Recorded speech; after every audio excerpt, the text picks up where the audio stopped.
UPSC BPSC के बच्चों पर केस कैसे हुआ, लाठी क्यों चली, पूरे मुद्दों पर मैंने डिटेल बातचीत की। बीपीएससी चेयरमैन का कहना था कोई डेलीगेट उनसे मिलने जा रहा है यूपीएससी के सवाल पे, फिर कोई फ्रॉड किशोर ना चल जाए। इस आंदोलन को एक फ्रॉड किशोर ने बेच दिया, दौलत स्वराज पार्टी, और ये फ्रॉड दुनिया का है। बिहार कभी इस गुंडे को माफ नहीं करेगा, ये गुंडा है। नमस्कार, मैं हूं फलक सिंह और आप देख रहे हैं आगाज एक्सप्रेस। और बात करें कल के जैसे हुई मुद्दे पर लाठी चार्ज हुई है, बीपीएससी अभ्यर्थियों पर वाटर कैनन का प्रयोग किया गया है। घोर निंदा करते हुए पूर्णिया के सांसद पप्पू यादव नजर आए। आनंद फानन में वो अस्पताल पहुंचे, बीपीएससी अभ्यर्थियों को जो चोटिल अभ्यर्थी थी उनसे मिले, उनकी हालत का जायजा लिया और साथ ही साथ में उन्होंने आज बिहार बंद में चक्का जाम का ऐलान भी कर दिया है। और साथ में उन्होंने बड़ी घोषणा करते हुए ये भी कह दिया कि आज पप्पू यादव, बड़ी खबर आ रही है कि आज पप्पू यादव राज्यपाल से मिलने गए हैं ज्ञापन लेकर के, और साथ ही साथ में उस ज्ञापन में क्या कुछ लिखा हुआ, पप्पू यादव जी का क्या कुछ कहना, आइए पहले देखते हैं वीडियो में। साल की शुभकामनाएं। उन्होंने बीपीएससी चेयरमैन साहब से मेरे सामने बातचीत की, लंबी बातचीत हुई, टू द पॉइंट बातचीत हुई। उन्होंने कहा कि डीएम-एसपी को भी मैं अभी बुला रहा हूं। बच्चों पर जो डीएसपी और एसडीओ यूपीएससी बीपीएससी के बच्चों पर केस कैसे हुआ, लाठी क्यों चली, पूरे मुद्दों पर मैंने डिटेल बातचीत की। और उन्होंने कहा सीएम से भी मैं अभी बात करूंगा। हर कीमत पर बच्चों के साथ जो जायती हुई वो जांच के लिए उन्होंने कह दिया है, और बीपीएससी चेयरमैन को उन्होंने अभी बुलाया भी है। बीपीएससी चेयरमैन का कहना था कोई डेलीगेट उनसे मिलने जा रहा है यूपीएससी के सवाल पे, फिर कोई फ्रॉड किशोर ना चल जाए।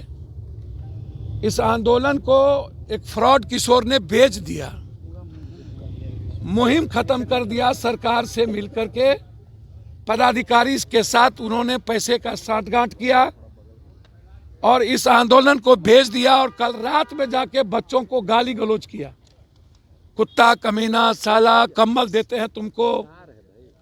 इसको पता ही नहीं है, औकात ही नहीं है कि पूरा दुनिया छात्र आंदोलन के सामने झुकी है।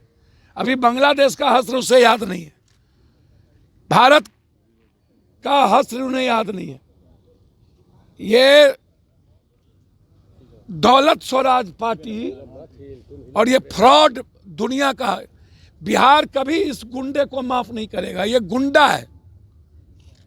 ये जिस तरीके से बिहेव किया है इसको एक भी छात्र माफ नहीं करेगा, बिहार का आने वाली पीढ़ी माफ नहीं करेगा। इन्हें बिहार से भागना होगा। मेरे बच्चों के साथ जाति किया 3 बजे जाके गुंडों के साथ, 2 IAS IPS के साथ। इसीलिए मैंने पूरी शिकायत गवर्नर साहब से की है। पूर्णिया हाईकोर्ट बेंच के बारे में गवर्नर साहब ने स्वीकृति दी है, लिखा हाईकोर्ट बेंच को कि बिहार में एक हाईकोर्ट बेंच और स्थापित होनी चाहिए।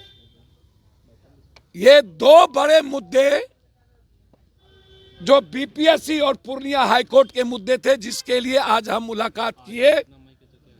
और मैंने ये दोनों मुद्दे, ये पूर्णिया हाईकोर्ट है,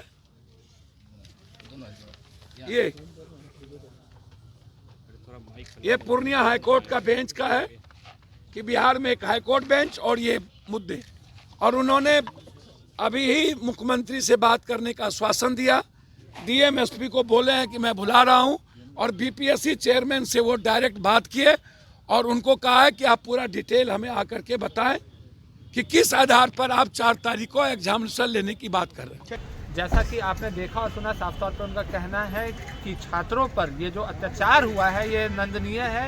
उन्होंने कड़ी आलोचना की और साथ ही साथ में उन्होंने ये कह दिया है कि चाहे वो कमिश्नर हो पटना के या मंत्री हो, सभी को उपस्थित होना पड़ेगा राज्यपाल के पास में, और जो कार्रवाई है वो उचित कार्रवाई की जाएगी और सबको जवाब देना पड़ेगा। और पप्पू यादव ने ये स्पष्ट कर दिया है कि वो बीपीएससी अभ्यर्थियों के साथ में खड़े हैं और आखिरी तक खड़े हैं, और ये जंग वो जारी रखने वाले हैं बीपीएससी अभ्यर्थियों को लेकर। जुड़े रहे हमारे साथ, देखते रहे आगाज एक्सप्रेस। धन्यवाद।